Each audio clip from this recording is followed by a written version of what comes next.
साल 1957 अंटार्कटिका के ऊपर हमें रशियन कार्गो प्लेन को दिखाया जाता है, जिस प्लेन के अंदर एक लॉक्ड बॉक्स है जिसकी रक्षा 3 रशियंस कर रहे हैं। इसमें 2 पायलट्स भी होते हैं और तभी उन दोनों में से एक पायलट पीछे आता है जो इन तीनों पर गोलियां चला देता है। अपनी रक्षा करने के लिए वो भी गोलियां चलाते हैं, जिसमें दोनों पायलट्स और उन तीनों की मृत्यु हो जाती है। इस प्लेन में सब के सब मारे जा चुके हैं, इसीलिए प्लेन यहाँ क्रैश हो जाता है। अब कहानी आती है प्रेजेंट में, जहाँ पर हमें अंटार्कटिका के साउथ पोल में यूएस फैसिलिटी को दिखाया जाता है जो कि रिसर्च के लिए बनाई गई है। यहाँ पर बहुत सारे लोगों की टीम एक साथ काम करती है, जिसमें कैरी नाम की एक लड़की भी है। कैरी डॉक्टर के पास जाती है जो यहाँ से जाने की तैयारी कर रहे होते हैं, क्योंकि 3 दिनों के बाद अंटार्कटिका में बहुत बड़ा तूफान आने वाला है। वैसे भी ठंड अब बहुत ज्यादा बढ़ चुकी है और अगले 6 महीनों तक अंटार्कटिका में सिर्फ अंधेरा ही रहेगा। कैरी डॉक्टर को बताती है कि एक पायलट ने किसी की लाश को देखा है, हमें वहाँ पर जाना होगा। डॉक्टर उसकी बात मान जाता है। ये दोनों उस जगह पर पहुंच जाते हैं जहां पर डेड बॉडी होती है। कैरी पहचान जाती है कि इस आदमी ने 1 साल पहले इसके साथ काम किया था, पर वो ये देखकर हैरान होती है कि यहाँ पर ये आदमी कैसे पहुंचा। उसके पास कोई भी सेफ्टी नहीं होती। ये उसकी बॉडी को फैसिलिटी में ले आते हैं, जहाँ पर इन्हें पता चलता है कि इसके ऊपर कुल्हाड़ी से हमला किया गया था। साथ ही जो इसके पैर पर स्टिचेस होते हैं वो हाल ही में किसी नौसिखिए ने लगाए हैं। कैरी किसी भी कीमत पर ये पता लगाना चाहती है कि इसे आखिर किसने मारा, पर अगले 2-3 दिनों में ही यहाँ पर तूफान आने वाला है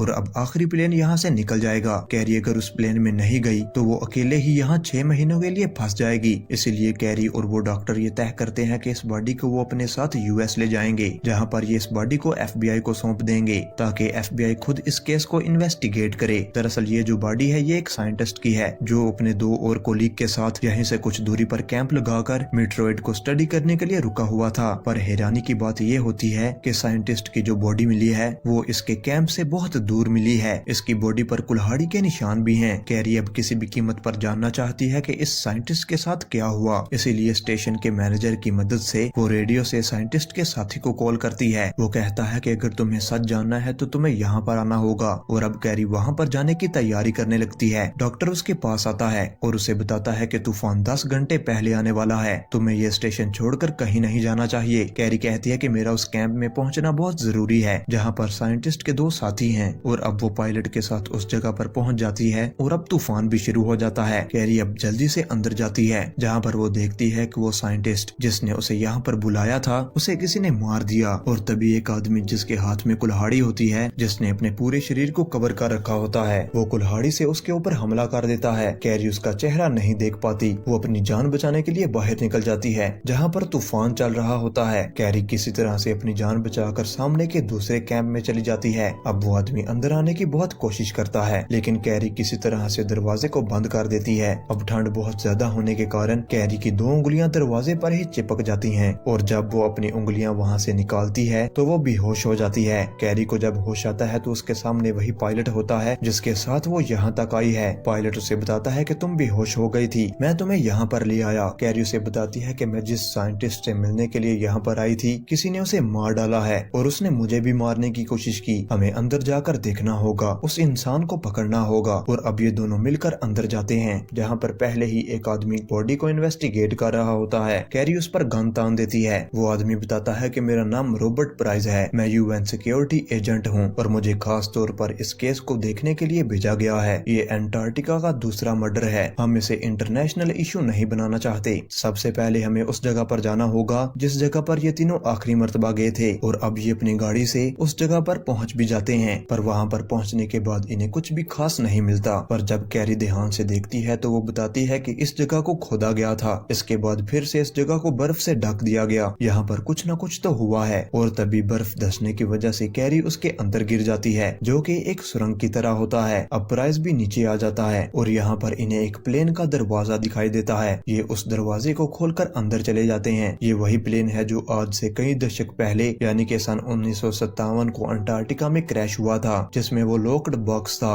आज भी उन सब की डेड बॉडीज वहाँ पर पड़ी होती हैं। दरअसल बहुत ज्यादा ठंड की वजह से उन सब की बॉडी वैसे ही होती है। साथ ही वो बॉक्स जो कि लॉक्ड था उसके ताले भी टूटे होते हैं। इसका मतलब था कि वो तीनों साइंटिस्ट यहाँ आए थे, उन्होंने इस बॉक्स को खोला और अब ये बॉक्स खाली है। प्राइस बताता है कि 2 दिन पहले हमने रेडियो पर किसी की बातों को सुना था जो इसी बॉक्स के बारे में बात कर रहे थे, और इसमें जो सामान है वो इसे बेचने की भी तैयारी कर रहे थे। दरअसल जिस साल में ये प्लेन क्रैश हुआ उस साल में सोवियत यूनियन बहुत सारे न्यूक्लियर बम बना रहा था और हमें पूरा यकीन है कि इसके अंदर भी न्यूक्लियर बम का मटेरियल था जो कि अब कुछ लोगों के हाथ लग चुका है और अगर वो गलत लोगों के हाथ लग गया तो इस दुनिया में तबाही मच सकती है। इससे पहले कि ये इस प्लेन से बाहर निकलते बहुत सारी बर्फ धंसने लगती है जिससे प्लेन का दरवाजा बंद हो जाता है। अब ये तीनों अंदर फंस चुके हैं। बाहर तूफान चल रहा है, साथ ही अंदर बहुत ज्यादा ठंड भी है। अब धीरे धीरे अंदर की ऑक्सीजन भी खत्म हो रही है जिसका मतलब ये है कि अगर जल्द ही ये सब के सब यहाँ से नहीं निकले तो इन सब की यहाँ पर मृत्यु हो जाएगी। प्राइस कहता है कि इस प्लेन में इमरजेंसी एग्जिट होगा जिस पर ब्लास्ट करने के लिए विस्फोटर्स लगे होते हैं। हमें उन्हें एक्टिव करना होगा ताकि ब्लास्ट हो सके और हम यहाँ से निकल पाएं। पर इनके साथ जो पायलट होता है वो कहता है कि ऐसा मत करो क्योंकि अगर ब्लास्ट करने के बाद ऊपर का रास्ता नहीं खुला तो बहुत सारी बर्फ अंदर आ जाएगी और हम जमकर मारे जाएंगे। लेकिन प्राइस ये रिस्क लेना चाहता है क्योंकि इनके पास इसके अलावा और कोई भी रास्ता नहीं है। अब ये ब्लास्ट करते हैं जिससे ऊपर का रास्ता खुल जाता है। अब तूफान से होते हुए ये तीनों अपनी गाड़ी में आ बैठते हैं और अब ये गाड़ी से स्टेशन पर पहुंच जाते हैं जहां पर स्टेशन का जो मैनेजर होता है जब उसे सारी बातें पता चलती हैं तो वो अपनी सीनियर से कॉल पर बात करता है और उससे कहता है कि हमारे लिए यहाँ पर प्लेन भेजो, हम सब लोग यहाँ से निकलना चाहते हैं। कैरी किसी भी कीमत पर उस कातिल का पता लगाना चाहती है, इसीलिए वो मैनेजर से कहते हैं कि जब हमें पहले साइंटिस्ट की बॉडी मिली थी तो उसकी बॉडी पूरी तरह से जमी नहीं थी, यानी कि उसे 24 घंटे के अंदर ही किसी ने मारा था। मैं डेटा से पता लगाना चाहती हूँ कि 24 घंटे में वहाँ पर कौन गया था। मैनेजर इससे कहता है कि अगले 20 मिनट में हम सब के सब यहाँ से निकलना चाहते हैं और तुम्हारी उंगलियां जख्मी है, तुम्हें डॉक्टर से बात करनी चाहिए। अब वो डॉक्टर के पास जाती है। डॉक्टर उसकी उंगलियों को देखकर बताता है कि ये पूरी तरह से जम चुकी हैं, मुझे इन्हें काटना ही होगा वरना पूरी बॉडी में इन्फेक्शन फैलने का खतरा है। कैरी इस बात से बहुत दुखी होती है। अब डॉक्टर के पास भी और कोई चारा नहीं होता, वो कैरी की दोनों उंगलियों को काट देता है। अब कैरी से मिलने के लिए प्राइज आता है। वो प्राइज से कभी भी अच्छे से बात नहीं करती। प्राइज इससे कहता है कि तुम मुझ पर विश्वास क्यों नहीं करती। वो बताती है कि एक मर्तबा मेरे पार्टनर ने मुझे धोखा दे दिया था और फिर मुझे उसकी जान लेनी पड़ी, जिसके बाद मुझे अंटार्कटिका भेज दिया गया और पिछले 2 सालों से मैं यहीं पर ही हूँ। और अब इन्हें पता चलता है कि साइंटिस्ट का जो तीसरा साथी था वो मिल चुका है। अब ये उससे मिलने के लिए जाते हैं। वो बताता है कि हम मीटरॉइड देखने के लिए एक लोकेशन पर गए थे, लेकिन वहाँ पर हमें रडार से पता चला कि बर्फ के नीचे कुछ है। हमने वहाँ पर ब्लास्ट किया और हम रशियन प्लेन तक पहुँच गए और जब हम बॉक्स को खोलने की कोशिश कर रहे थे तो हमारे एक साथी का पाँव जख्मी हो गया, जिसके बाद हमने रेडियो पर मदद मांगी और अब जल्द ही एक पायलट वहाँ पर प्लेन लेकर आ गया। पर इससे पहले कि वो आगे की कहानी बताता, डॉक्टर यहाँ पर कैरी को ढूंढते हुए पहुँच जाता है और वो जैसे ही डॉक्टर को देखता है तो डर कर भागकर अपने आप को एक कमरे में बंद कर लेता है। कैरी उससे कहती है कि मैं तुमसे बात करना चाहती हूँ, पर उसने दरवाजे को अंदर से लॉक कर लिया था। पर पीछे के दरवाजे से वही कातिल आ जाता है जिसने पहले कैरी पर हमला किया था और अब वो तीसरे साइंटिस्ट के ऊपर हमला कर देता है और अब ये दोनों बाहर गिर जाते हैं, जहाँ पर वो तीसरे साइंटिस्ट को भी बहुत बुरी तरह से मार डालता है और अब कैरी भी वहाँ पर पहुँच जाती है जो एक शावल से उस पर हमला करके उसे बेहोश कर देती है। अब प्राइज के साथ मिलकर वो उस कातिल को बांध लेते हैं। इसका नाम हेडन है जो कि एक बायोलॉजिस्ट है। वो इसी स्टेशन पर काम करता है। वो बताता है कि जब रेडियो पर इन लोगों ने हमसे मदद मांगी तो मैं ही वहाँ पर गया था, जहाँ पर बॉक्स के अंदर हमें 6 कैनिस्टर मिले। मैं उन कैनिस्टर को लेकर वापस स्टेशन आ गया जो अब भी मेरे सामान के साथ मौजूद हैं। तभी यहाँ पर मैनेजर आ जाता है जो बताता है कि अगले 15 मिनट में हम सब यहाँ से निकलने वाले हैं, जो भी तुम्हें काम निपटाने हैं वो 15 मिनट के अंदर निपटा लो। और अब कैरी हिडन के सामान को चेक करने के लिए जाती है। जब वो वापस आती है तो वो देखते हैं कि हिडन यहाँ से भाग चुका है। वो उसे ढूंढना शुरू कर देती है और अब एक जगह उसे पायलट दिखता है जो जख्मी होता है और तभी वहाँ पर प्राइज आ जाता है। कैरी को उस पर पहले भी शक होता है, इसलिए वो उस पर गन तान देती है। प्राइज कहता है कि मैं डॉक्टर को बुलाने के लिए गया था और अब वो डॉक्टर को कॉल करती है। डॉक्टर वहाँ पर पहुँच जाता है। तभी मैनेजर कैरी को कॉल करता है और बताता है कि हम यहाँ से निकलने वाले हैं, तुम्हें जल्द से जल्द यहाँ आना होगा। पर कैरी नहीं जाती, जिसके बाद वो प्लेन लेकर यहाँ से निकल जाते हैं। कैरी और प्राइज को पता चलता है कि बाहर जो छोटा प्लेन है हेडन उसकी चाबियां लेकर गया है। इन्हें पूरा यकीन था कि वो प्लेन लेकर यहाँ से भागना चाहता है। अब बाहर तूफान शुरू हो चुका है। अब ये दोनों बाहर जाते हैं जहाँ सामने इन्हें कुछ भी नहीं दिख रहा होता। अपनी बेल्ट को इन्होंने रस्सियों से बांधा हुआ होता है और उसी के सहारे ये धीरे धीरे आगे बढ़ रहे होते हैं और तभी हिडन कैरी के ऊपर हमला कर देता है। वो उसे मारना चाहता है पर बड़ी बहादुरी से कैरी उसकी रस्सी को काट देती है, जिससे वो तूफान में उड़ जाता है। इसका मतलब ये है कि अब हिडन का खात्मा हो चुका है। अब ये दोनों एक कमरे के अंदर चले जाते हैं जहाँ पर उन्हें वो 6 कैनिस्टर मिलते हैं। कैरी एक कैनिस्टर उठा लेती है, वो उसे खोलना चाहती है पर आइज से कहता है कि ऐसा मत करो, हो सकता है कि इसके अंदर रेडिएशन हो। पर कैरी उसकी बात नहीं मानती और जब वो उसे खोलती है तो उसके अंदर कैंडीज होती हैं। इसका मतलब ये है कि इसके अंदर जो सामान था किसी ने उसे पहले ही निकाल लिया है, जिससे ये दोनों निराश हो जाते हैं। अब ये उस कमरे में वापस आ जाते हैं जहाँ पर डॉक्टर और वो जख्मी पायलट है। कैरी उस सामान की लिस्ट को चेक करती है जो प्लेन में ले जाया गया है। वो देखती है कि लैब से कुछ सामान को प्लेन में शिफ्ट करना था, लेकिन वो सामान शिफ्ट नहीं किया गया, इसलिए वो अकेले ही लैब में जाती है जहाँ पर उसे दो बड़े बैग्स दिखाई देते हैं। वो एक बैग को खोलती है जिसमें उस साइंटिस्ट की बॉडी होती है जो सबसे पहले इन्हें मिला था। वो देखती है उसके उसे जख्मी पैर को जिस पर किसी ने स्टिचेस लगाए थे, और जब वो अपने हाथ के स्टिचेस को देखती है तो वो दोनों एक ही तरीके से लगाए गए थे। वो समझ जाती है कि हेडन का पार्टनर और कोई नहीं बल्कि डॉक्टर है। हेडन ने डॉक्टर को उस जगह पर बुलाया होगा जहाँ से इन्हें रेडियो से कॉल आया था, जिसके बाद उसने उसके पैरों पर स्टिचेस लगाए और साथ ही कैनिस्टर के अंदर जो सामान था वो भी अब डॉक्टर के पास ही है। लेकिन उसे एक बात समझ में नहीं आ रही होती। डॉक्टर ने कहा था कि वो साइंटिस्ट की बॉडी को यूएस भेज देगा, लेकिन उसने बॉडी को क्यों नहीं भेजा। वो देखती है कि बॉडी के पेट पर कुछ नए स्टिचेस होते हैं। वो उन्हें खोलकर अंदर चेक करती है और देखती है कि इस बॉडी के पेट के अंदर एक पैकेट है, और जब वो उस पैकेट को खोलती है तो उसके अंदर बेशकीमती हीरे होते हैं। अब डॉक्टर भी यहाँ पर पहुँच जाता है। उसे समझ में आ चुका है कि उसका भांडा फूट चुका है। वो कैरी को बताता है कि उन कैनिस्टर के अंदर ये रॉ हीरे थे, इन्हें तराश कर बेशकीमती बनाया जा सकता है। पिछले कई दशकों से ये बर्फ के नीचे दफन थे, किसी को भी इनकी परवाह नहीं थी, और जब ये हमें मिले तो मैंने तय किया कि मैं इन हीरों को बेचकर एक ऐश की जिंदगी जीऊंगा। मैंने अपने काम के चलते आज तक शादी नहीं की। कैरी से कहती है कि तुमने गलत किया, इन हीरों की वजह से कितने लोगों की जान चली गई, मैंने अपनी 2 उंगलियां भी खो दी। डॉक्टर अब बहुत ज्यादा शर्मिंदा होता है। वो इससे कहता है कि तुम्हें तो पता है कि साउथ पोल की लाइट्स इस मौसम में कितनी खूबसूरत दिखती हैं, मैं उन्हें देखना चाहता हूँ। और ये कहने के बाद वो दरवाजा खोलकर बाहर तूफान में निकल जाता है, जिसका मतलब ये था कि खुद शर्मिंदगी की वजह से उस डॉक्टर ने अपनी जान ले ली। और अब यहाँ पर कैरी, प्राइज और पायलट रह गए हैं जो अगले 6 महीनों तक यहीं पर ही रहेंगे, क्योंकि अब 6 महीनों के बाद ही यहाँ पर इन्हें कोई रेस्क्यू करने के लिए आ सकता है। इसी के साथ ये कहानी यहीं पर ही खत्म हो जाती है। मैं उम्मीद करता हूँ कि आपको ये कहानी अच्छी लगी होगी, और अगर आपको ये वीडियो पसंद आई तो इसे लाइक कर देना और चैनल को सब्सक्राइब कर देना, और अब मिलते हैं अगली वीडियो में।